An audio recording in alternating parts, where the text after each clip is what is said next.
Acompaña esta mañana el doctor Salomón Alejandro Montese Giler, PhD, quien es doctor en filosofía, doctor en ciencias políticas, magíster en Derecho Constitucional, magíster en Derecho Penal y Criminología, magíster en Derechos Humanos y magíster en Ciencias Internacionales, con una destacada trayectoria académica y profesional en el ámbito jurídico. Actualmente cursa el doctorado en Derecho Penal en la Universidad de Buenos Aires, Argentina, complementando una sólida formación especializada en Derechos Humanos, Derecho Constitucional y Derecho Penal.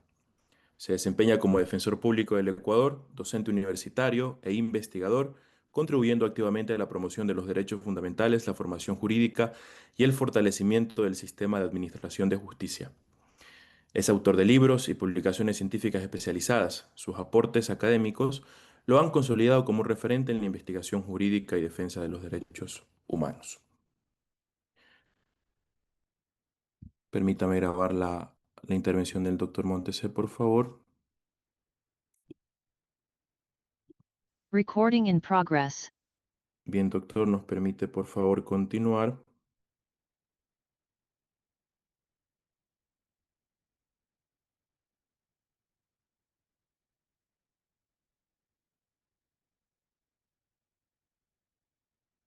El doctor Salomón Alejandro Montese Giler esta mañana nos va a compartir una conferencia que se titula La valoración probatoria con perspectiva de género en los procesos de violencia contra la mujer y miembros del núcleo familiar. Estimado doctor, a nombre del doctor Marco Zambrano, rector de nuestra universidad, y la ingeniera Gina Lor, le damos la más cordial de las bienvenidas a este segundo Congreso Internacional Transformar Ulián, que organiza nuestra querida sede de Santo Domingo anualmente, y les concedemos el uso de la palabra para que inicie su conferencia. Muchas gracias, doctor.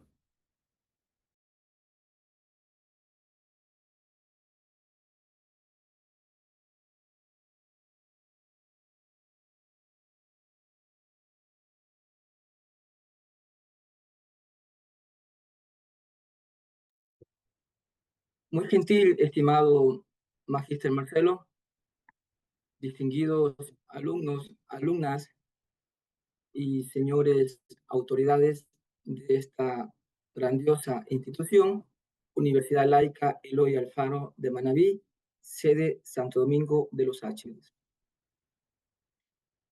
El profesor Pitágoras nos decía que la igualdad viene a constituir no solo la forma, sino lo material. Esto significa que se ha luchado desde que estamos en edad contemporánea, edad moderna, hasta la actualidad, para que exista una igualdad no solo formal, sino material. Teniendo presente que la evolución de la sociedad ha pasado de muchos millones de años, es decir, desde una fase histórica que le concede o le precede una prehistoria, una edad antigua, una edad media, una edad moderna y una edad contemporánea.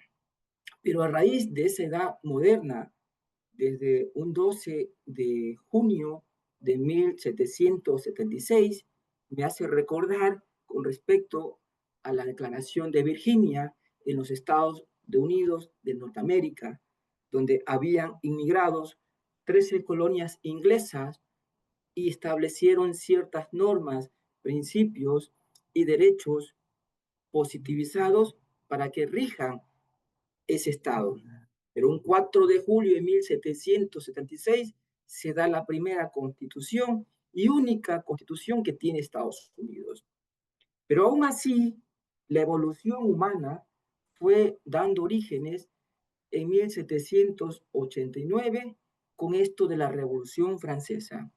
Y se habla, queridos y brillantes alumnos, con respecto a un término utilizado en esta conferencia el día de hoy, la igualdad, la solidaridad y la confraternidad. Es decir, estos intelectuales donde se reúnen los intelectuales, el clero y la nobleza, comienzan a establecer estos tres principios universales que hoy en día son recogidos en el bloque de constitucionalidad y también en las constituciones de cada estado, al menos en Latinoamérica y también en Europa. En la edad contemporánea surgen guerras. Primera Guerra Mundial, 1914 a 1918, 1919 comienzan a crearse organizaciones de la Sociedad de las Naciones Unidas, pero no debemos olvidar, distinguidos alumnos, que filosóficamente hablando, la Primera Guerra Mundial, sí, 1914, la más sonada, escuchada a nivel del mundo, pero antes de eso existieron muchas guerras y que la he señalado en algún libro que escribí de Derecho Penal Internacional, aquello. Entonces, pero la más destacada a nivel de sociedad, tenemos la Primera Guerra Mundial.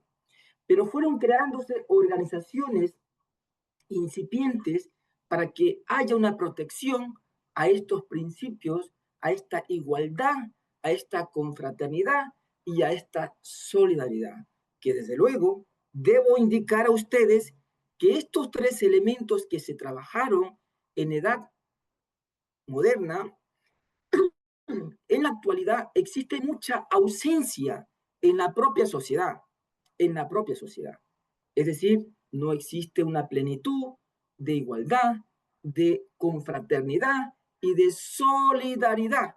Ejemplo, un caso que pasó recientemente de una alumna de una determinada universidad de la Sierra, donde muchas personas la pudieron observar deambulando por ahí y esa falta de humanismo no permitió que alguien de esta perspectiva puedan observar y dar precaución y proteger su vida.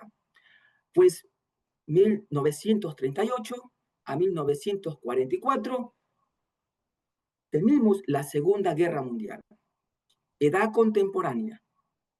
Y luego de eso aparece en 1945 el único instrumento a nivel internacional, donde todos los estados, es decir, señores estudiantes, el mundo tiene 193 estados, es decir, esos 5 continentes que son parte, que están en el planeta Tierra, tiene 193 estados. Y esos 193 estados vinieron a firmar el único documento de las instituciones políticas internacionales con una voluntad plena, que se llama Declaración Universal de los Derechos Humanos o Carta de las Naciones Unidas o Carta de las Naciones Unidas. Pues ahí se está estableciendo efectivamente los derechos que tenemos nosotros los seres humanos y la protección jurídica que debemos dar al ambiente, al ambiente. Hoy en día se está dando al ambiente como sujeto de derecho, como sujeto de derecho, que rompió la teoría romanística como tal. Esa teoría romanística solo establecía que los únicos sujetos de derecho somos nosotros los seres humanos. Y la Declaración Universal de los Derechos Humanos fue creada para los seres humanos. Pero siempre se debe dar protección jurídica al resto, porque nosotros somos parte de esa naturaleza, como la naturaleza es parte de nosotros. Estableciendo estas cosas, nos preguntamos cómo ha evolucionado hace 2,60 millones de años la sociedad. Pues no me podés decir que Andreina García Cedeño, en edad, en la prehistoria, hablar de una perspectiva de género, imposible, y tampoco en la historia. Pues Arauz Andrea tampoco me puede decir esta perspectiva de género en la historia, o en la edad antigua, o en la edad media, o en la edad moderna. Pues es en la edad contemporánea donde recién comienzan unas distinguidas damas, en el caso de Matilde Hidalgo, aquí en el caso ecuatoriano fue en el año 1926, por ahí, un poco de Manuela Sáenz, también en edad de esto del Estado constitucionalismo clásico, pero esta señora Matilde Hidalgo fue en el Estado social de derecho, en el Estado social de derecho. Ahora, es algo que va apareciendo a raíz de la edad contemporánea, de la edad contemporánea. Por lo tanto, esta naturaleza de la perspectiva de género no es algo de las otras fases de la evolución histórica que tiene el proceso de la humanidad, sino es a partir de este antecedente histórico y filosófico y metafísico que le estoy estableciendo a ustedes, para que se den cuenta que todo tiene una historia y es importante conocer la naturaleza de esa historia, que nosotros no somos consecuencia de todo un instante, sino somos consecuencia de una evolución. Y esa evolución debe ir acorde a una estética y a la ética y sobre todo a la razón, como decía el profesor Kant, alemán, la razón. Pero esa estética que goza ausencia nuestra sociedad ecuatoriana y algunos países de Latinoamérica, pues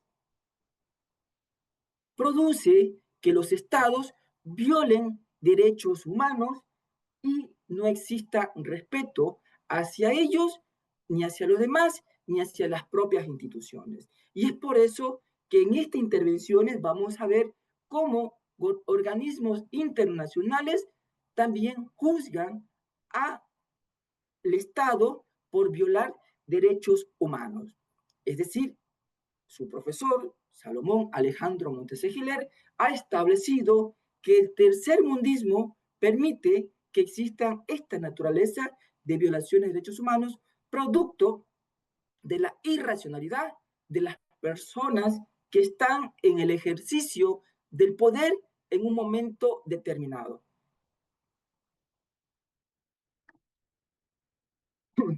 Como introducción, podemos manifestar que ¿qué es la perspectiva de género? No es solo una teoría, es una forma de mirar el mundo.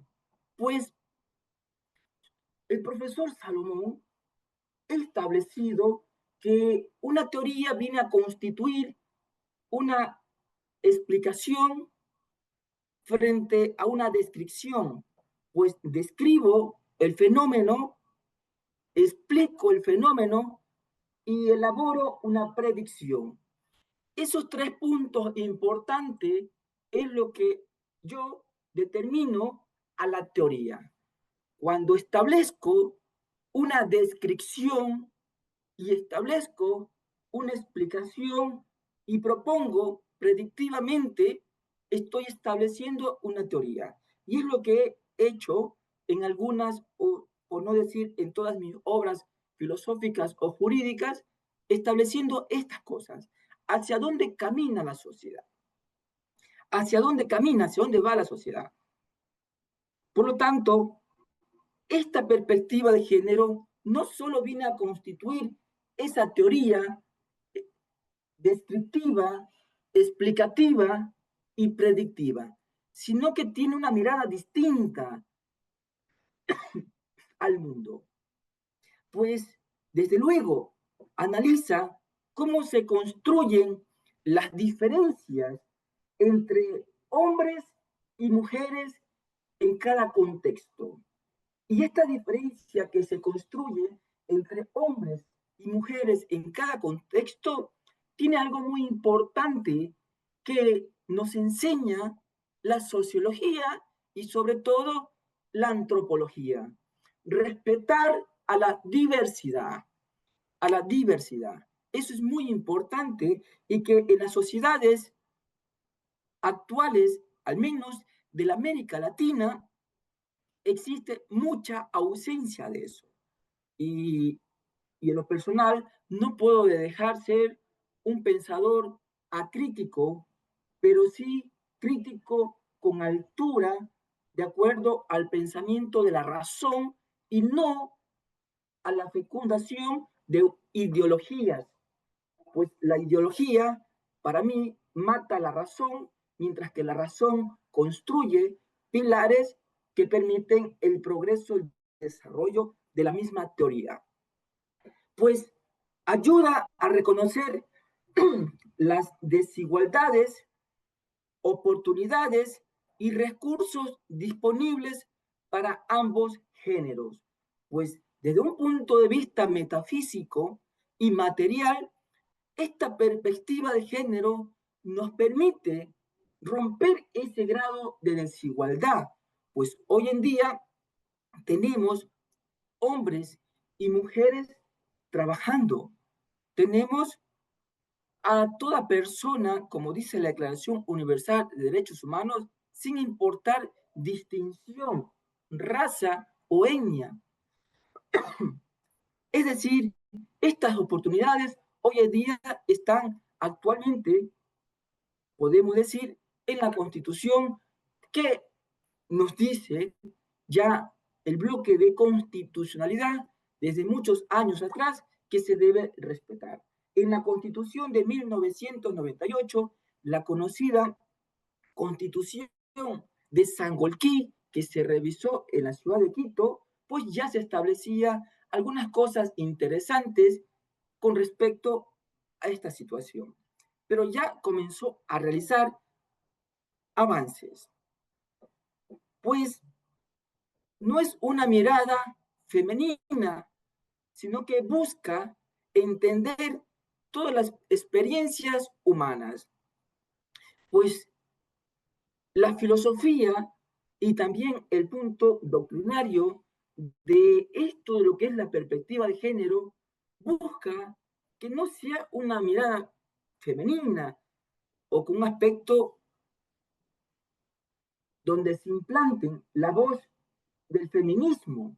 No, pues llegar que se implante una voz del feminismo sería romper esa perspectiva de género que busca el equilibrio de igualdades entre hombres y mujeres, pues la corriente del feminismo es distinto a la perspectiva de género. La perspectiva de género busca crear igualdad y oportunidades entre ambos géneros, mientras que la corriente del feminismo busca implantar una razón frente a otra razón. Y lo correcto es la igualdad. Esa mirada debe ser con una mirada de perspectiva de género, pero respetando la igualdad y oportunidades que merece el ser humano como tal. Es decir, el ser humano como tal, para el profesor Salomón, es que no debe haber una distinción si es hombre o es mujer, sino que debe ser como ser humano como tal. Sin embargo, la perspectiva doctrinaria establece que estos dos aspectos deben ser considerados hombre y mujer. Y por lo tanto, entiéndase así. Entiéndase así. La perspectiva de género debe ser la igualdad de oportunidades que tiene el hombre, las debe tener la mujer. Mi propuesta científica es que debe tener el ser humano como tal, todos los seres humanos como tal, sean hombre o sean mujer. Ahora, no tiene que hablarse de quién tiene la culpa, quién tiene el agotamiento, no, sino es en reconocer el problema y poder llegar a un momento determinado de solucionar el problema. En una sociedad tercermundista, podemos observar que se dice, tú tienes la culpa, la culpa, la culpa, pero no se habla qué pasó, cómo pasó, qué debo hacer, qué debo corregir. Y no solo implementar la culpa, la culpa, la culpa. La perspectiva de género busca que no se juzgue aquello, sino que busque la solución de aquello. ¿A través de qué? Del diálogo, no de la imposición, ni tampoco de la confrontación. Pues llegar a confrontar, llegar a los insultos, a los agravios, entra violación a derechos humanos y también a una relación de poder. Y eso la perspectiva de género busca erradicar. Entonces, donde exista una fuerza de control, pero racional y no emocional, pues estableciendo lo que dice el profesor Rudolfo Stambler, pues no existe nada emocional que no se pueda controlar a través de la razón.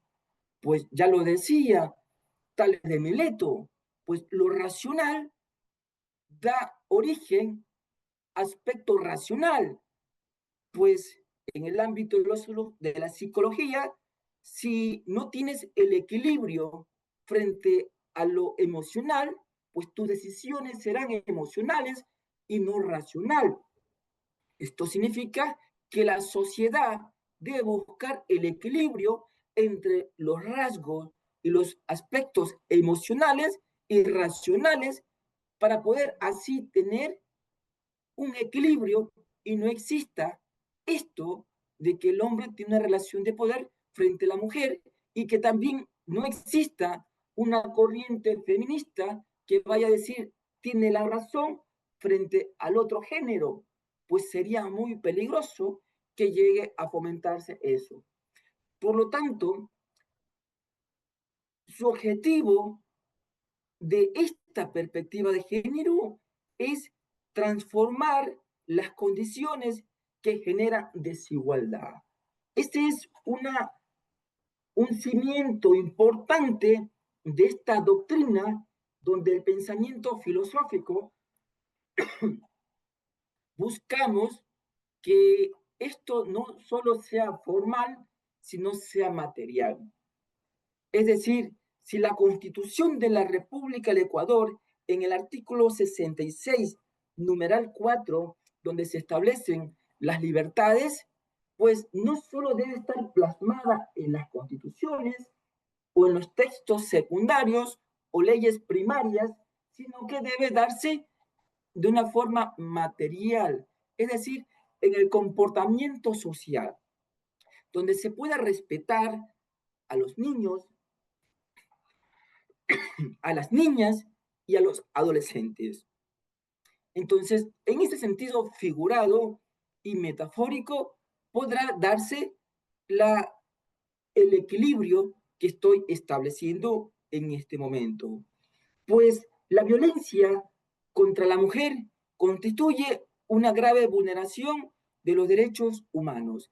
Es decir, si no existe ese equilibrio que estoy mencionando en esta plática, en esta conferencia con ustedes, va a existir la violencia contra la mujer, pues existen leyes internacionales que protegen al núcleo familiar, al núcleo de la mujer, pues también hay que tener en cuenta qué pasa con esto que se llama derechos humanos.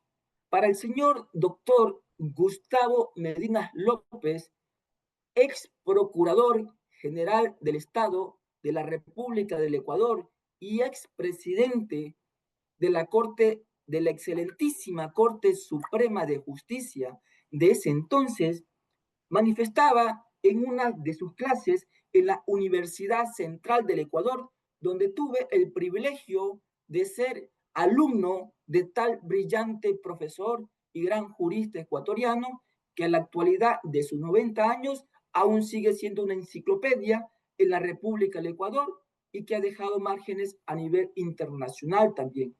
mencionaba que estos derechos humanos nacen con la persona, son congénitos, son inherentes y que guardan algo filosófico que es la dignidad. Esta dignidad está en sí misma como un principio y que debe ser materializado a no ser afectado. Es decir, los derechos humanos nacen con las personas. Pero, queridos alumnos, no me podés decir que esta idea de derechos humanos ya estaba como tal en la fase de la evolución que te mencioné anteriormente. Anteriormente no me podías decir que tenía derechos humanos el esclavo, porque no se podía establecer en un aspecto normativo. Sin embargo, en el aspecto filosófico, podemos decir, desde que existió la humanidad, existió esto inherente a los derechos humanos, pero de una forma formal, pero de una forma material, hemos llegado a la edad contemporánea para que de ahí, a través de este bloque de constitucionalidad que nace con la Declaración Universal de los Derechos Humanos, esta carta, como se llama, es una carta declarativa y que los demás estados, a través de su texto positivo o derecho positivo, van a establecer el respeto a los derechos humanos. Por eso se han establecido el Belén do Pará, entre otras normas jurídicas internacionales, para que los estados vayan adaptando sus textos constitucionales y sus normas secundarias para garantizar y erradicar esto. Pero es a raíz de la edad contemporánea que ya se toma una referencia de que los derechos humanos tienen una gran importancia para los estados y deben ser respetados para tal. Pero antes existían un montón de violaciones de derechos humanos. Ya les mencioné la Primera Guerra Mundial, la Segunda Guerra Mundial, otras guerras que pasaron antes, pero aún así, distinguidos alumnos, aunque existan este concepto universal de lo que es los derechos humanos, pues en toda sociedad va a existir violaciones de derechos humanos. Y no solo del lado estatal, no solo del lado estatal, sino también del lado individual o social. Es decir, las violaciones de derechos humanos para la doctrina la hace el Estado, pero desde mi punto de vista filosófico, no solo lo hace el Estado, sino también nosotros como ciudadanos al momento que estamos atentando contra la vida o contra la integridad o el honor de otra persona. Es decir, de una forma filosófica, establezco, como le decía alguna vez algún profesor de la Universidad Andina y también en la Universidad de México y en Argentina también, que esta concepción de que solo el Estado vulnera derechos humanos, estoy totalmente de acuerdo, pero también debo sostener que la persona, cuando atenta contra otra persona, también soslaya sus derechos humanos. Ahora, esta violencia contra la mujer nace porque siempre la relación de poder estaba anteriormente, según el pasado, es que el hombre tenía frente a la mujer. Y nace esta ley de la violencia contra la mujer. Y viene a constituir una grave vulneración de derechos humanos si es que no se llega a sancionar y también erradicar. Pero decir, distinguidos alumnos, que estos fenómenos sociales ustedes lo van a erradicar, pues déjame decirte que es una utopía. Lo que sí podemos es tratar de avanzar, fortalecer la cultura y la ética en las sociedades para poder erradicar y menos sancionar. Porque caso contrario, vamos a sancionar a todos y no vamos a erradicar nada. Si no fortalecemos la cultura y la ética en nuestras sociedades. Es necesario eso, fortalecer en la escolaridad y en la familia la cultura y la ética. A mí me asusta mucho como pensador lo siguiente. Se dice en el Código de la Niñez y Adolescencia, en el artículo 1, que la familia es el núcleo de la sociedad. Pero me asusta mucho esto, que realmente la familia es el núcleo de la sociedad. Actualmente, pues es algo que me he puesto a pensar cómo está la familia, cómo se está organizando la familia, sin principios, sin valores, sin cultura. Y cuando no existe eso, van a llegar al grado de violencia. ¿Por qué? Porque sus emociones van a gobernar a lo racional. Cuando tenés cultura, cuando tenés ética, te controla y sabes cuáles son los límites. Y los límites que hay que controlar las emociones, tener el equilibrio, que salga de lo racional y entender lo que es bueno y lo que es malo. Es malo golpear a una mujer, pues no se lo debe hacer. Es malo atentar contra la integridad de otra persona, es malo, no se debe hacer. Como decía Confucio, es decir, hacer lo correcto. Cuando haces lo correcto, erradicas violencia y contra la mujer. Y de esta manera evitas la vulneración de los derechos humanos. Las víctimas, dificultades para acceder a la justicia. Pues si te he hablado de la prehistoria, la historia, la edad antigua, la edad media, la edad moderna, pues en la edad moderna no existía un bloque de constitucionalidad para poder exigir a los estados que se respeten esto.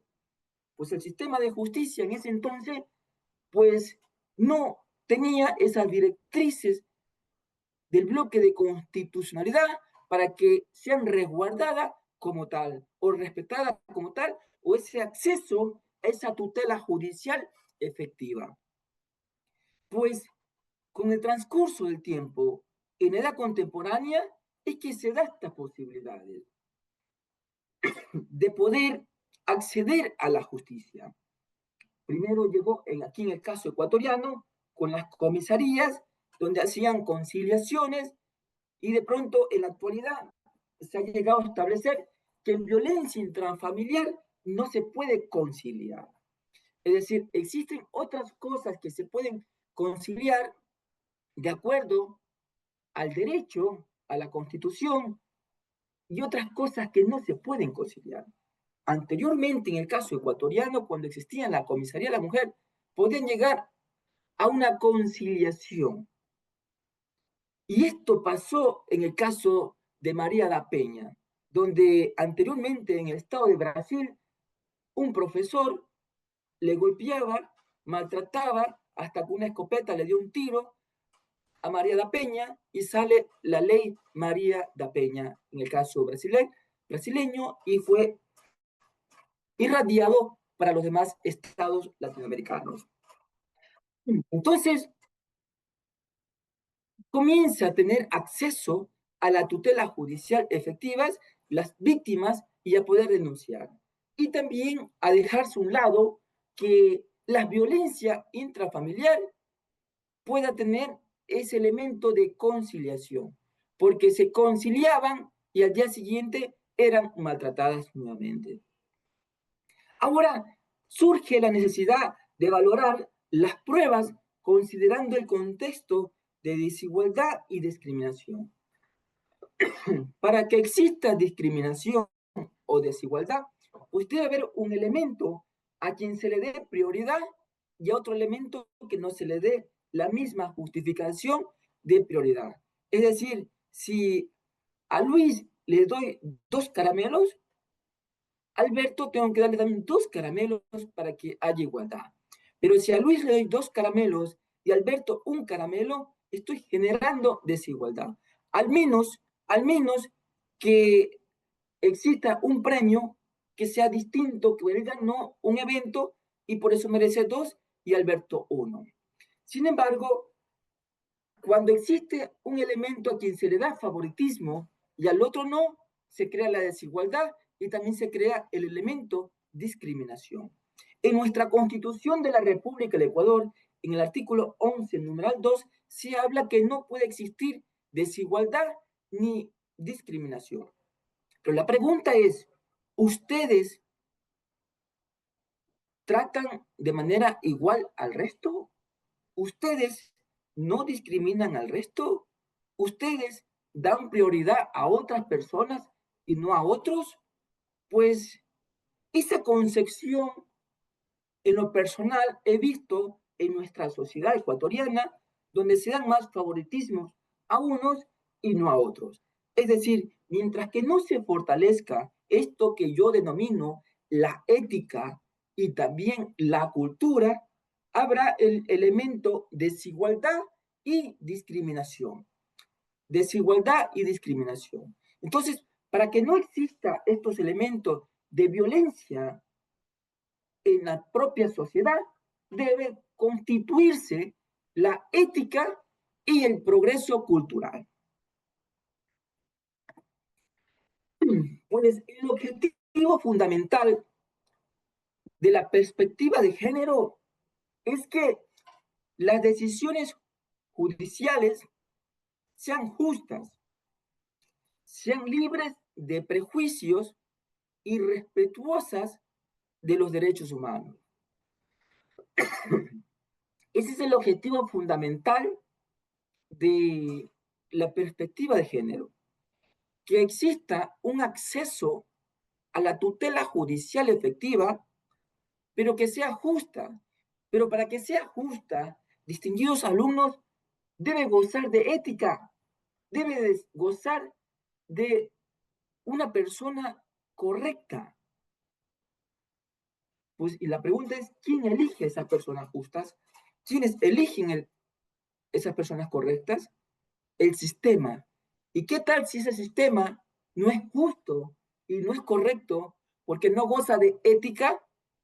Pues tendrán decisiones judiciales injustas, incorrectas. Y esto lo digo no solo como escritor, lo digo como litigante, como litigante. Los prejuicios están inherentes a la sociedad. Y a veces he escuchado alumnos o alumnas hacer estereotipos o prejuicios de otras personas.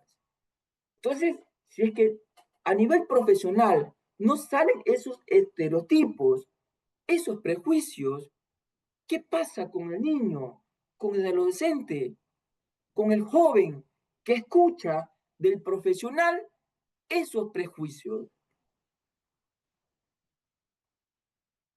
Pues desde luego, todo prejuicio vulnera derechos humanos. No solo el Estado vulnera derechos humanos, también el ciudadano.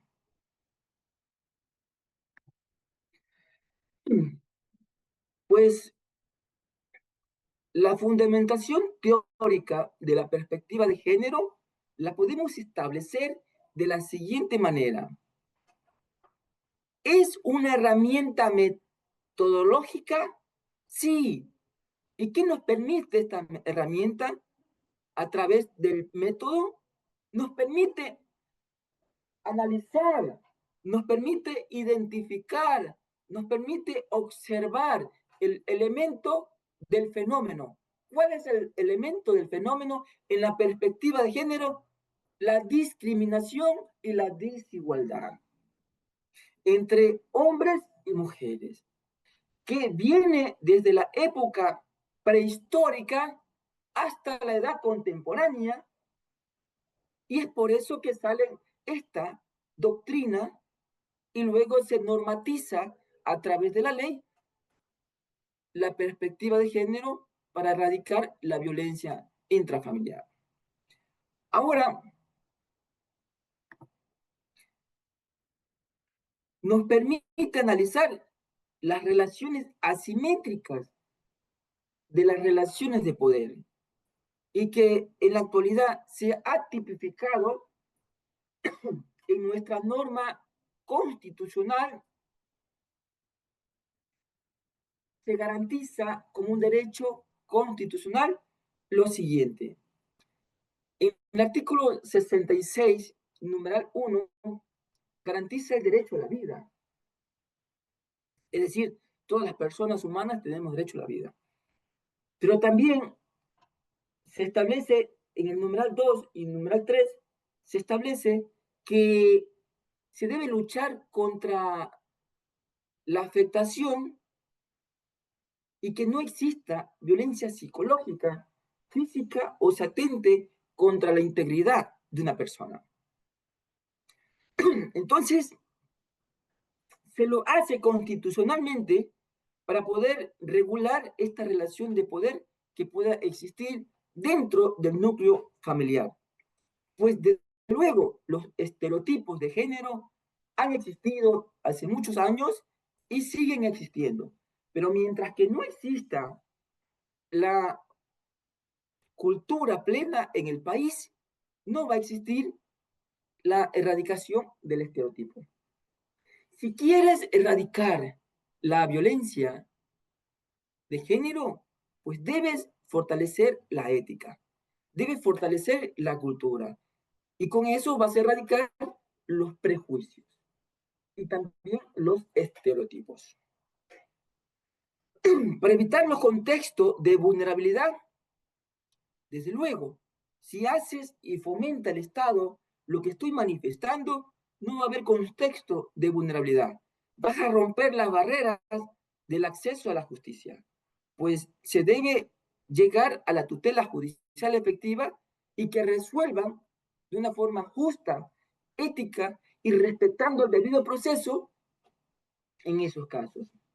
Pues un juez debe ser justo. Si existe prueba, debe juzgar, pero si no existe prueba, no me va a decir el juez o la jueza, yo soy corriente feminista y aunque no haya prueba, sentenciar. Pues eso no es correcto.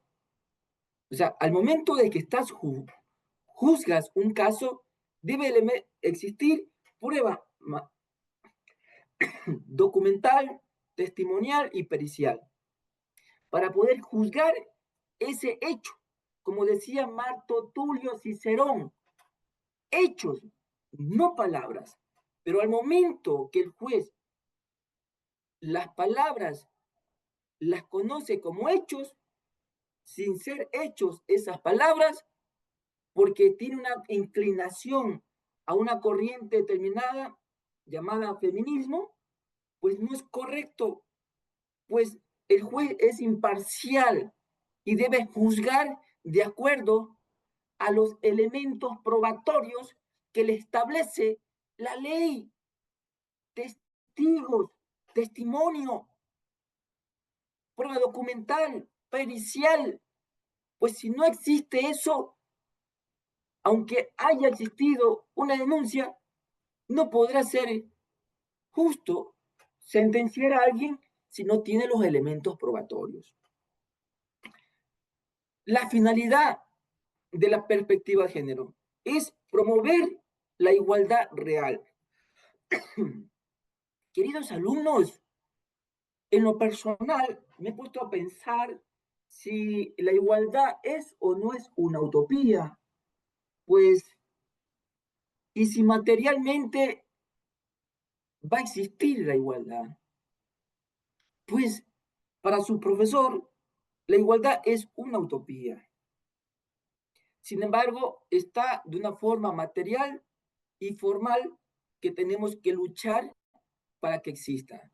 ¿Y cómo la podemos hacer, queridos alumnos? Comenzando por uno mismo, en tratar de una forma respetuosa al resto.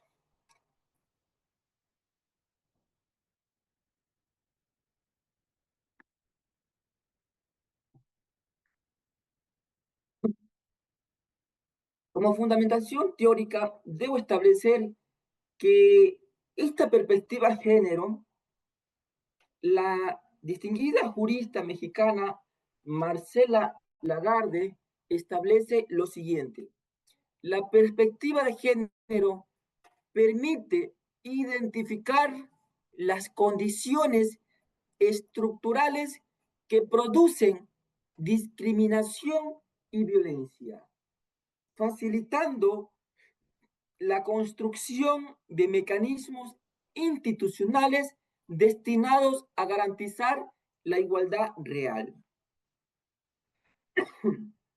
Bueno, comparto lo que dice la profesora Marcela Lagarde con respecto a esto de la perspectiva de género, que su objetivo fundamental es identificar dónde están esas condiciones estructurales que producen discriminación y violencia. Pues en sí, en lo personal sostengo que eso está en la propia sociedad. Eso está en la propia sociedad. Y cuando no precautelas a esa sociedad, culturalizándola, pues eso se va a reproducir en otros lugares y va a romper el acceso a esa igualdad real. El acceso a esa igualdad real. Entonces, pues esa igualdad real debe notarse en todo el sentido. Algún momento escribí una tesis de maestría en la Universidad Andina Simón Bolívar, donde cuestioné a los jueces de esta provincia en el área de niñez y adolescencia, porque aplicaban el principio de interés superior al niño, pero solo en una invocación, pero no lo reflexionaba en qué constituía. En ese entonces no se escuchaba al niño, niña o adolescente. A raíz de esa investigación que realicé, pude demostrar que efectivamente, en forma filosófica, doctrinaria y lo que decía a nivel internacional, no era algo palpado y aplicado por los jueces. De ahí en adelante comenzaron a escuchar a los niños, niñas y adolescentes, a tal punto de lo que estableció Miguel Cardona, que demoró varios tiempos para establecer en qué consiste el principio de interés superior del niño, no lo estaban aplicando a través de la observación general número 14. Pues hay que establecer que esos mecanismos institucionales no cometan también este fenómeno, que a veces se ve desde profesionales también.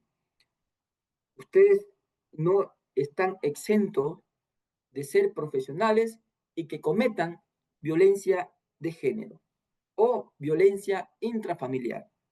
No están exentos. He observado profesionales, hace unos meses atrás, un alcalde de la ciudad de Quevedo había maltratado a su esposa. Y así sucesivamente.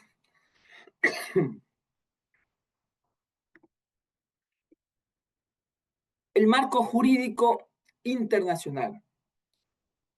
El bloque de constitucionalidad nace con la finalidad de que todo lo que establece la Carta de la Declaración Universal de Derechos Humanos no solo llegue a constituir una mera declaración, sino que llegue a tener lo que decía Ortega y Gasset, es que tenga una fuerza vinculante, que tenga eficacia, no solo sea válida, sino que sea eficaz. Y para que una norma, y esto agrego yo como pensador, y para que una norma sea válida y eficaz, debe tener cultura y ética. La CEDAW viene a ser la Convención sobre la Eliminación de todas las formas de discriminación contra la mujer. Significa que procura eliminar la discriminación contra la mujer. Y existe la respectiva Recomendación General número 33 que exige decisiones judiciales libres sin prejuicio, libres y sin estereotipos. Algún momento se preguntarán, ¿por qué sale la ley solo contra la mujer? Pues en ese entonces, porque la mujer era la sumisa, era la afectada en todo el sentido de la palabra. Pero actualmente ya se habla de violencia contra el núcleo, contra la mujer y el núcleo familiar. Es decir, si el hombre es maltratado, pues también tiene derechos como tiene también la mujer. Pero la naturaleza nació exclusivamente a la mujer porque en ese entonces la relación de poder que ejercía el patriarcado frente al matriarcado era en esa línea. La Convención Belén do Pará reconoce el derecho de las mujeres a vivir libres de violencia. Obliga a los estados a prevenir, investigar y sancionar. Pues, si bien es cierto, la Convención Belén do Pará reconoce el derecho a las mujeres a vivir libre de violencia, pero todos los días se escucha violencia. Es decir, todos los días. Nadie está exento de la violencia. Pues decir que alguien va a combatir la violencia en su totalidad, pues debería existir una transformación total en lo que nosotros, los filósofos, sostenemos en la ética y la cultura. Pero también va a existir otra corriente que va a decir que no seas ético y que no seas culto. Y esa corriente a veces termina reclutando a las personas a fin de que no sean éticos y no sean cultos. En estos días escuchaba a un abogado profesional que le decía a otra persona, yo quiero que aprendas a insultar, yo quiero que aprendas a gritar. Entonces yo me quedé parado, escuchando, me senté y me puse a pensar. Un profesional del derecho le dice a otro profesional que quiere que aprenda a insultar, a gritar, a decir malas palabras. La pregunta ¿es profesional? Pues la respuesta es no. He escuchado asambleístas insultar en los medios de televisión a otros profesionales insultar, pues eso no es racional. Entonces, he observado que a nivel profesional eso genera un aspecto de violencia. El niño, niña y adolescente que no tiene una formación como tal puede pensar de que eso es correcto cuando no es correcto. Es decir, distinguidos alumnos, si queremos reconocer un Estado libre de violencia, pues no se puede reproducir esas cosas en las redes sociales o en los medios de comunicación. Pero a veces los profesionales comienzan a decir eso pensando de que es algo altruístico lo que están haciendo, cuando lo altruístico es otra cosa. Y a nuestro país le falta mucho altruismo que hacer. El Estado obliga a prevenir, sí, pues la Constitución de la República de Ecuador te está diciendo que uno de los deberes del Estado es erradicar la violencia intrafamiliar. Entonces, pero si no tenés cultura, no va a erradicar nada. La cultura y la ética es lo fundamental. No solo se trata de sancionar, pues si el sistema, en un libro llamado El principio de legalidad, establecí que si el sistema penal fuera perfecto, muchos profesionales, y como le dije a algunos jueces aquí en esta provincia, estuvieran también detenidos, porque muchos violan la ley. Es decir, si el sistema penal fuera perfecto, muchos estuvieran detenidos y no existiera cárcel que pueda alcanzar.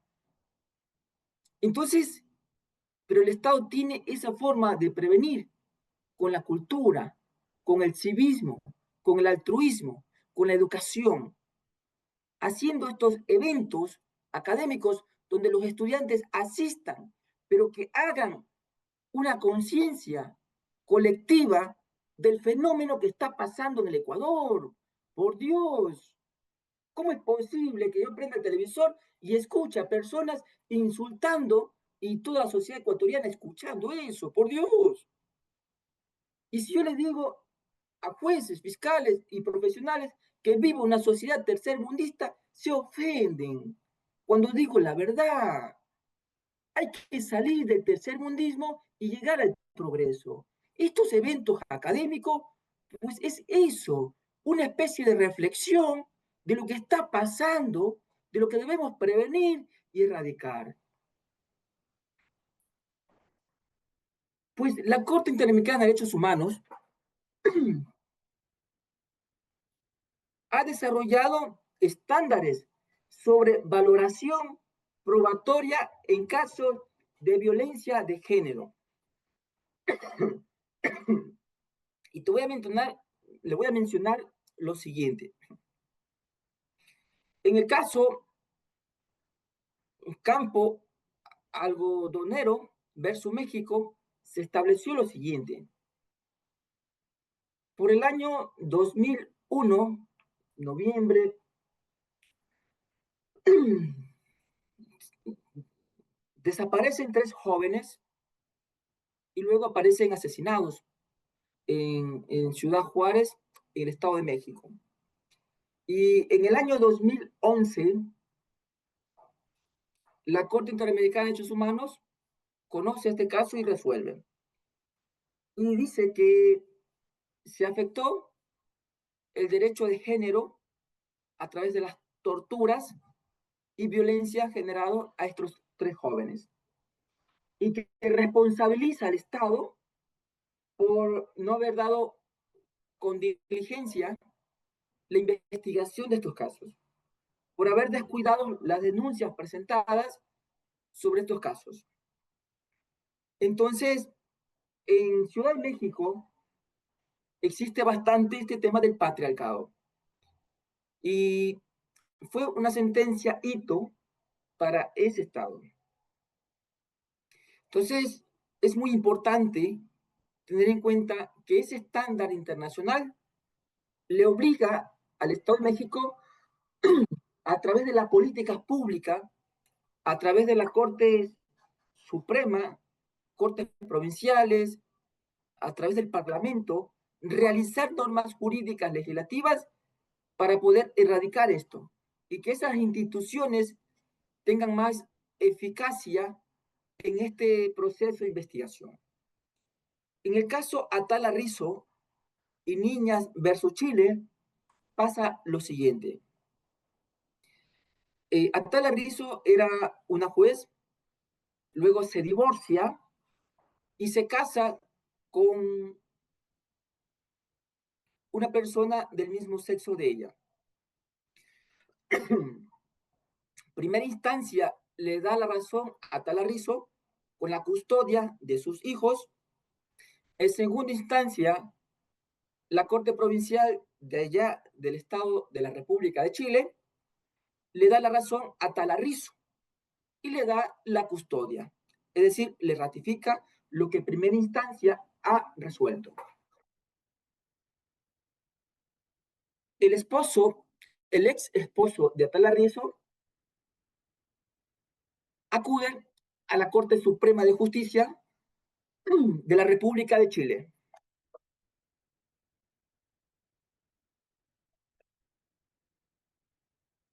donde le dan la razón al ex esposo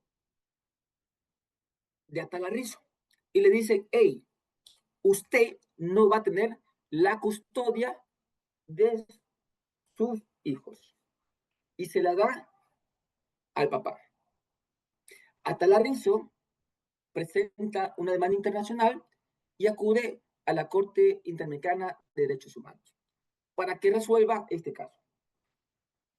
En el 2012, la Corte Interamericana de Derechos Humanos resuelve el caso, un caso hito, no solo para Chile, sino para América Latina, donde le dice que el juez o los jueces de la Corte Suprema de Justicia de ese Estado ha cometido estereotipos, prejuicios, y por lo tanto le revocan eso y le conceden la custodia de los niños a Talarizo.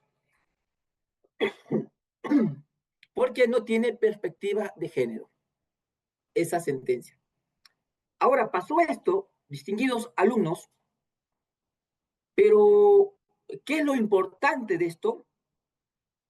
Que viene a constituir una especie de jurisprudencia erga omnes para los estados partes de esta comunidad latinoamericana, sujeto al control y a la juridicidad de ese órgano judicial internacional, que es la Corte Interamericana de Derechos Humanos. Y comienzan a aplicar los estados esto. Y aquí voy a ser un poco crítico en esto. Hace unos meses atrás, en la República de la Argentina, una juez le da la razón a una pareja en un caso similar y semejante al caso Atala Rizzo. El niño le decía que no quería estar con su mamá porque tenía otra chica, otra pareja del mismo sexo. Él no quería, lloraba. Y después de unos días o de un tiempo, mataron al niño. Entonces, la pregunta es, ¿todo lo que dice la Corte Interamericana de Derechos Humanos deberá aplicarse como norma jurisprudencial? El niño murió. Pasaron dos casos así en la República de Argentina. Dos casos. Entonces, soy un crítico, un amante de la filosofía, un altruista y un defensor a la ética y a la cultura, y contrario al tercermundismo. Es decir, fui educado por personas amantes al desarrollo y que han extirpado al tercermundismo. Y por eso procuro cada día compartir en estos espacios o donde soy profesor universitario que los estudiantes deben salir del tercermundismo. Y eso se logra con la razón. Eso se logra si te equivocas, pedí disculpa y rectifica, pero no persistas en el error. Ser inspiración y ejemplo en la sociedad. Entonces, la República de Argentina observa la sentencia de la Corte Interamericana de Derechos Humanos, hubo un caso similar, parecido, entonces aplican ese caso y pasó lo que pasó. Entonces, distinguidos alumnos, el niño le decía, no quiero vivir con ellas. La juez se las llevó, se les dio la razón. Entonces, murió el niño. Un caso totalmente espeluznante, escalofriante. Y es algo que yo lo dije hace muchos años atrás en la Universidad Andina Simón Bolívar, que esa sentencia puede ser caótica en un momento determinado donde se dé a dos personas así sin saber a futuro qué puede pasar. Eso lo dije en el 2013-2014 que estudié en la Universidad Andina Simón Bolívar porque analicé ese caso en esa época cuando salió. Pasan los años y miren lo que pasó.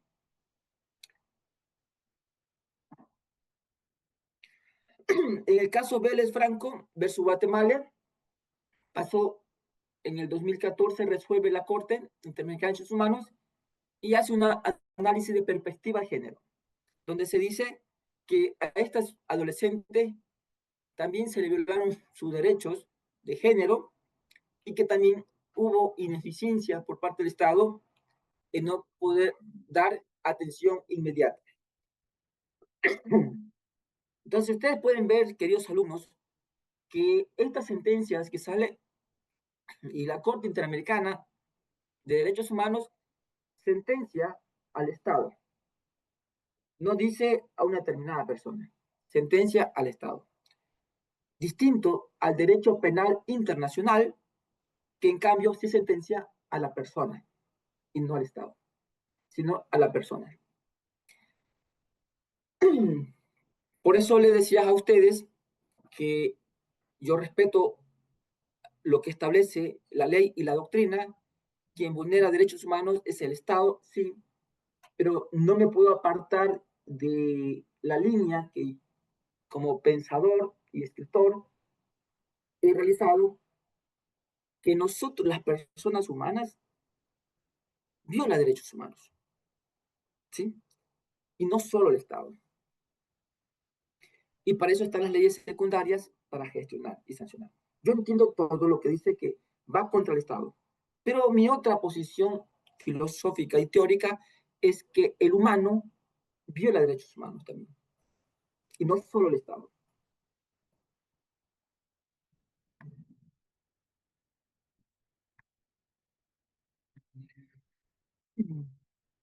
Una fundamentación teórica, ¿qué es la valoración de la prueba? Concepto, actividad intelectual del juez para determinar credibilidad, pertinencia, utilidad y suficiencia de las pruebas. Pues ese es un concepto universal, pues esta actividad intelectual que hace el juez para determinar la credibilidad. Lo importante es entender qué capacidad intelectual tiene el juez. Y esa capacidad intelectual debe estar regulada con el proceder, con la ética y la cultura. Caso contrario, no tendremos una decisión justa. Puede ser una prueba pertinente y te puede decir que no es pertinente. Y esto puede pasar en primera y segunda instancia, es decir, Corte Provincial y Juzgado de Primera Instancia. ¿En qué se basa? En lógica, se basa en experiencia, en conocimiento científico. Pero si no tiene ética estos tres elementos, va a pasar cualquier cosa menos lógica. La valoración de las pruebas en los procesos de violencia de género deberá tener en cuenta siempre esto. Donde existan jueces éticos y cultos, van a ser imparciales.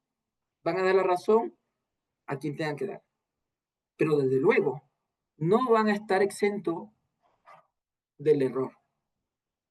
Todos se pueden equivocar, pero que sea de buena fe.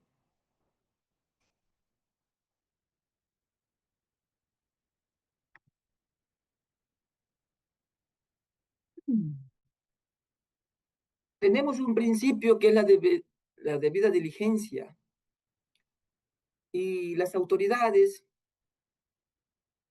tienen lo siguiente: investigar activamente, buscar elementos probatorios y evitar trasladar toda la carga a la víctima. Pues en el caso ecuatoriano, cuando una persona denuncia un acto de violencia intrafamiliar, el juez en su primera providencia, supongamos que esté en el artículo 159 por golpe físico, recibe la denuncia e inmediatamente envía boleta de auxilios y se le entrega a la señora en unos 10, 15, 20 minutos, se le entrega esa boleta de auxilio.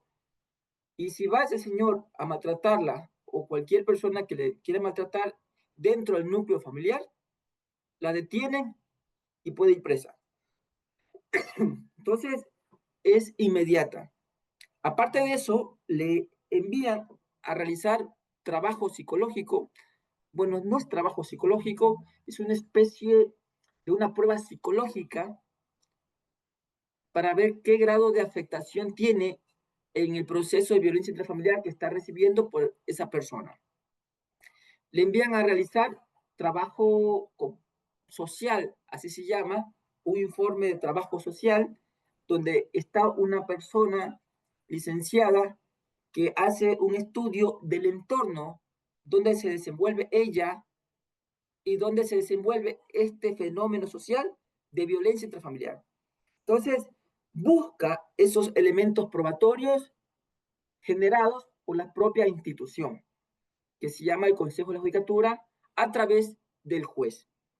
Entonces, el juez de violencia intrafamiliar, en su primera providencia, envía esa solicitud, que se realicen esas pericias, tanto psicológicas como la pericia de trabajo social.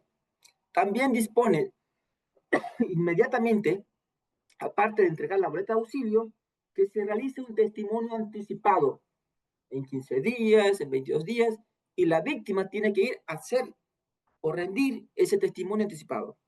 Si la víctima se realiza el testimonio anticipado, la pericia psicológica, el trabajo social, pues déjame decirte que ya tiene prueba para poder sentenciar. Y aparte de eso, le hacen inmediatamente un certificado médico si tiene o no tiene golpes. Con esas 4 pruebas fundamentales, esa persona está condenada. Como litigante, te estoy diciendo lo que yo vivo en la realidad aquí en la provincia, como litigante. No solo soy un teórico, soy un profesor litigador.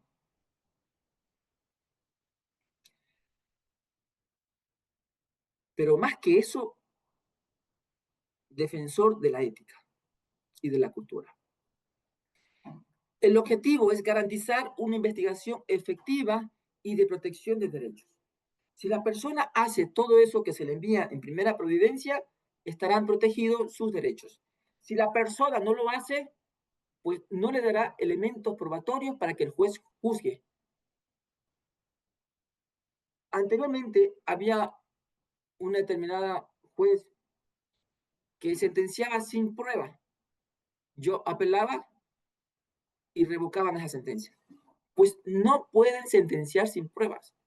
El feminismo no puede erradicar de esa manera. O sea, no, debe ser un juez imparcial. Si hay una denuncia y hay pruebas, puedes juzgar ese caso. Pero si no lo hay, no lo podés hacer. Por favor, es irte contra la norma jurídica y la Constitución también. El objetivo de la tutela judicial efectiva es juzgar, pero los casos que tengan pruebas, que sean debidamente solicitadas, que sean debidamente practicadas, que sean debidamente incorporadas. Así establece el artículo 76, numeral 4 de la Constitución, y el artículo 8 de la Convención Americana de los Derechos Humanos.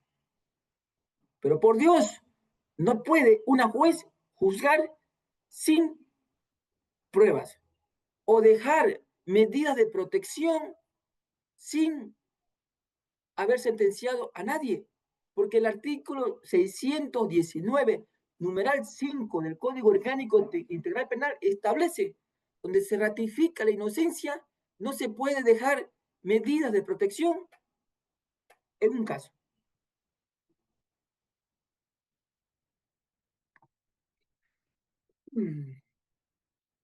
La perspectiva de género y el debido proceso. ¿Afecta la presunción de inocencia? No se presume la culpabilidad. La perspectiva de género no elimina la carga de la prueba, no invierte la presunción de inocencia, no sustituye la prueba. Lo que te expliqué con antelación, distinguido alumno, la perspectiva de género y debido proceso no debe afectar la presunción de inocencia, debe basarte exclusivamente a los elementos probatorios. No es que la denuncia dice que le pegó, pero no hay pruebas, déjale medida de protección. Por Dios, no podés hacer eso. No podés hacer eso. Entonces, hay que tener en cuenta aquello. La experiencia ecuatoriana y desafíos. Tenemos la Constitución del Ecuador, la Ley Orgánica para prevenir y erradicar la violencia de género, el Código Orgánico Integral Penal. Estas 3 normas están importantes porque se aplican en la praxis para poder establecer el proceso de juzgamiento de estos actos de violencia intrafamiliar. Pero estas 3 normas, la una primaria y las otras secundarias, guardan plena plenitud de lo que establece el bloque de constitucionalidad, como lo mencioné, las normas de CEDAW y entre otras. Entonces, es necesario que en estos desafíos actuales exista una capacitación suficiente, persistencia en erradicar los estereotipos, evitar la revictimización y también especializar a todos. Conclusiones. Mensaje final. Una justicia con perspectiva de género contribuye a la igualdad, la protección de las víctimas y el respeto integral de los derechos humanos, pero siempre y cuando respetando el debido proceso y la carga probatoria. Conclusiones. La valoración probatoria con perspectiva de género es una exigencia de los derechos humanos. Permite comprender las dinámicas de la violencia de género. Evita decisiones basadas en prejuicios y discriminación.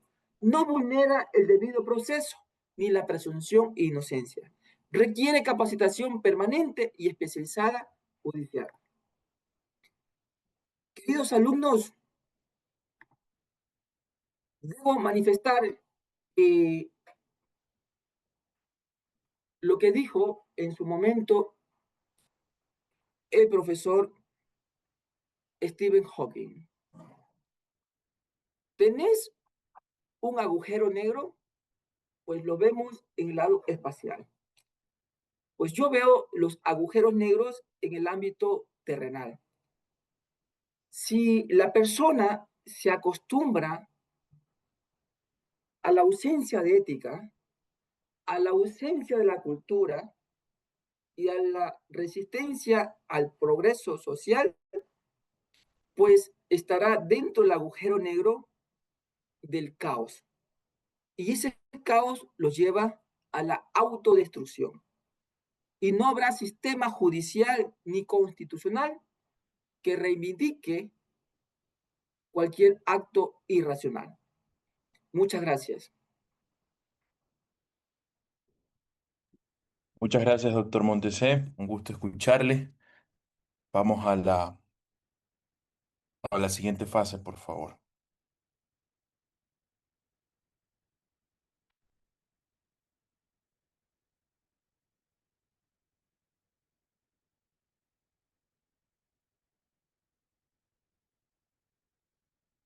Pasamos a la fase de preguntas, estimado doctor.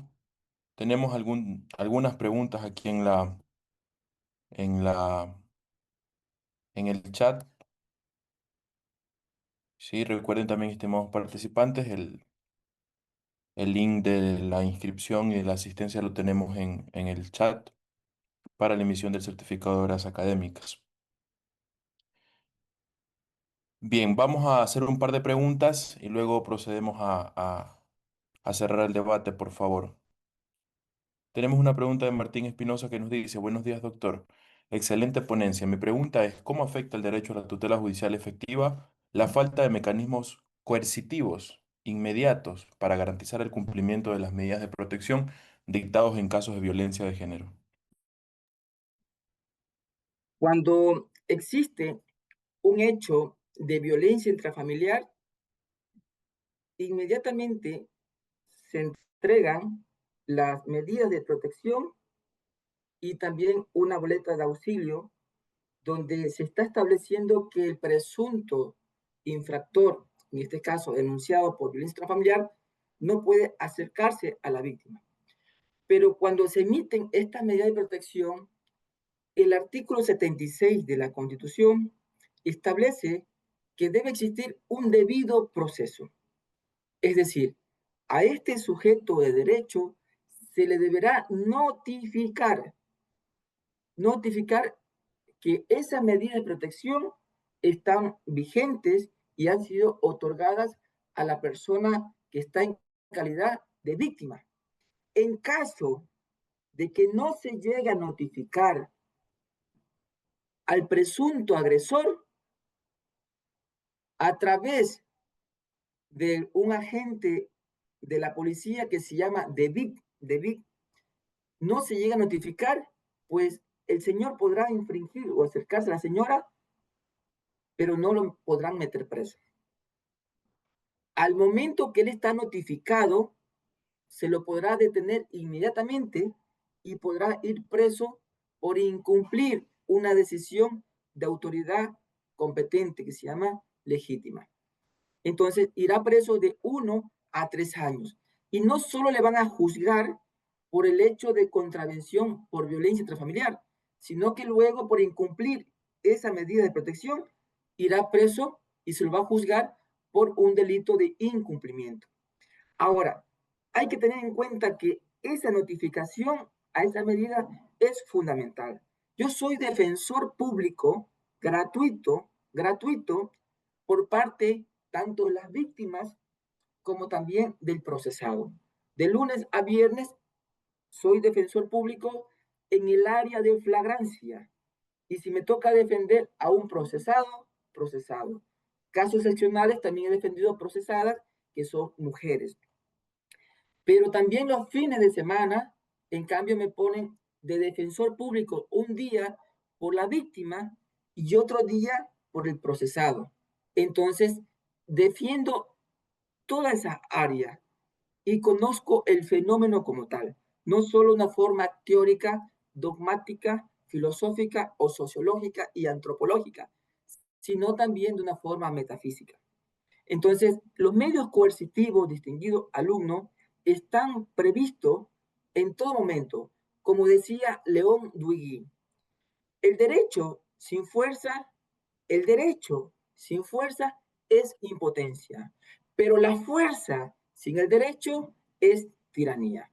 Entonces, este profesor, León Duigui, decía toda una maravilla con esos términos que te he mencionado. Entonces, el derecho siempre debe tener el poder coercitivo. Es una de las características que tiene la norma jurídica, no solo la imperatividad, no solo la bilateralidad, no solo la coercibilidad, no solo la generalidad, sino también es la coerción y también la sanción. Cuando existe la culpabilidad, viene la sanción. En teoría del delito, existen 4 elementos fundamentales que dan lugar a la teoría del delito. Esto es la conducta, pero esta conducta debe ser no solo interna, sino externa, que se llama derecho penal de actos. Y también la tipicidad. También la culpabilidad y la antijuricidad. Si no existen 4 elementos como tal, no podés sancionar a nadie, porque puede haber un movimiento y reflejo que puede ser exculpado por el artículo 22 del Código Orgánico Integral Penal. En estos días que pasó, defendí a un señor. Este señor estaba discutiendo con un vecino. Viene su hermana se mete ahí y él injustamente le da un golpe. La otra defensa pidió que lo condenen. Pues yo, defensor público gratuito, establecí que tiene que existir una violencia intrafamiliar. La pregunta fue a la señora, hermana, ¿el señor inició el problema con usted, sí o no? No. Su hermano le pegó a usted con voluntad y conciencia? No. No hubo caso, salió inocente. Entonces, otro día defendí a una señora. Viene una chica familiar, la agarra del cabello a mi defendida del cabello. Yo le dije, ¿tiene cámaras, videos? Me dice, sí, hay un video, tráigame ese video. No le querían dar. Yo le digo, me trae eso y con eso le saco inocente. Testigos, si hay testigos, le traje testigo. Viene y le dice, en este caso, el testigo, vea, yo vi y nadie me cree. Las cámaras, le presento al juez. El juez convencido que la presunta víctima era víctima, cuando ve el video y escucha a los testigos, se asombra y ratifica la inocencia a favor de la señora. Es decir, yo soy un defensor público gratuito, pero un litigante. Un litigante. A mí el juez me da la oportunidad de apelar o presentarle un habeas corpus, yo lo tengo ante los tribunales de justicia, sentado, escuchándome y yo escuchándole para que vean que no puede hacer cosas irracionales. Entonces, varios casos es defendido así y han salido inocentes y otros que realmente han cometido la infracción, pues deberán ir a cumplir una pena. Pero, sin embargo, les he ayudado para que la pena no sea de 30 días, sino que haya atenuantes. Atenuantes. Teniendo en cuenta que nadie está exento a violencia intrafamiliar, pero sí, queridos alumnos, evitemos cometer estas cosas que no están bien. No es correcto insultarse ni pegar a nadie. Aquí está el abogado Marcelo Montalvo, que me conoció cuando yo fui profesor en la Universidad Uniandes 10 años y jamás he estado bebiendo, ni llegar en estado etílico a dar clases, ni tampoco insultar a nadie. Yo sería incapaz de insultar a alguien. Gracias. Gracias, estimado doctor. En nombre del doctor Marco Zambrano, rector de nuestra querida Universidad Ulián, y de la ingeniera Gina Lor Moreira, directora de nuestra querida sede, expresamos nuestro más sincero agradecimiento al doctor Salomón Alejandro Montese Giler por compartir sus conocimientos, experiencia académica, investigativa, científica y profesional con todos los asistentes a este Congreso Internacional. Su valiosa intervención, estimado doctor, ha Gracias. contribuido significativamente al fortalecimiento del análisis jurídico relacionado con la protección de derechos humanos, la igualdad de género y el acceso efectivo a la justicia, promoviendo importantes reflexiones sobre el papel de los operadores de justicia en la valoración probatoria respecto de una sociedad justa e inclusiva. Reconocemos y valoramos su destacada trayectoria académica y profesional, así como su permanente compromiso con la defensa de los derechos fundamentales, la investigación jurídica y la formación de las nuevas generaciones de profesionales comprometidos con la transformación social y el fortalecimiento del Estado de Derecho. Doctor, le doy la palabra para cerrar con su conferencia. Muchas gracias por la invitación a todos ustedes, distinguidos miembros de esta prestigiosa universidad. También a todos los asistentes por el grato gesto de haber escuchado mi humilde intervención filosófica, metafísica y sociológica, aparte de ser normativa. Debo indicar unas palabras mías que el ente no solo debe ser parte del ser y del deber ser, sino que debe ser el componente de toda acción en una sociedad. Me despido y muchas gracias. Gracias, doctor. Estimados participantes. Al llegar al término de las actividades académicas programadas para el segundo Congreso Internacional Transformar Ulián, Innovación y Vanguardia, la Universidad Laica Eloy Alfaro de Manabí, sede de Santo Domingo, expresa su más profundo agradecimiento a todas y todas ustedes, a los docentes, a los profesionales y a todas las instituciones que han contribuido en la realización de este importante evento académico. Durante esta jornada hemos tenido la oportunidad de compartir conocimientos, experiencias, investigaciones y diversas reflexiones en torno al fortalecimiento de la formación profesional, la investigación científica, la innovación y, por supuesto, el pensamiento crítico. Cada conferencia, ponencia y espacio de diálogo desarrollado en este evento académico ha permitido enriquecer el debate académico, fortalecer los vínculos entre la universidad, la administración pública, la función judicial, la investigación y, como no, la sociedad. Expresamos un reconocimiento especial a nuestros distinguidos conferencistas y ponentes nacionales, internacionales, quienes compartieron durante estas 3 extensas jornadas su experiencia profesional, académica e investigativa, aportando a su perspectiva sobre los desafíos contemporáneos que enfrenta el derecho, la administración de justicia, la educación, los derechos humanos, la tecnología y las diversas áreas del conocimiento abordadas en este Congreso. Me permito también agradecer igualmente a nuestras autoridades universitarias por su permanente apoyo al desarrollo de iniciativas académicas como la presente, esto es, a docentes, a los profesionales y a las diversas instituciones que participaron en el desarrollo de este evento. De manera particular, reconocemos el compromiso de los docentes, de nuestros estudiantes, de nuestros investigadores y de nuestros profesionales y asistentes que participaron activamente en cada una de estas jornadas.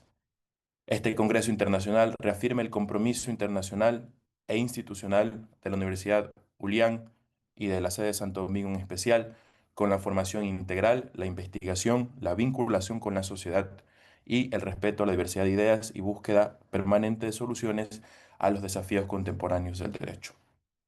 En nombre del doctor Marco Zambrano Zambrano, rector de nuestra Universidad Ulián, y de la ingeniera Gina Lor Moreira, directora de nuestra querida sede, Agradecemos profundamente la presencia y asistencia de todos ustedes quienes formaron parte de esta importante experiencia académica. Con estas palabras, damos por oficialmente clausurado el segundo Congreso Internacional Transformar ULIAN, Innovación y Vanguardia, reiterando nuestro compromiso con la excelencia académica, la investigación científica, la innovación, la formación de profesionales comprometidos con el desarrollo de nuestra sociedad. Muchas gracias por acompañarnos y les deseamos los mejores éxitos en sus actividades académicas, profesionales y personales. Reiteramos que estén pendientes del link que se encuentra aquí en el chat para registrar su asistencia.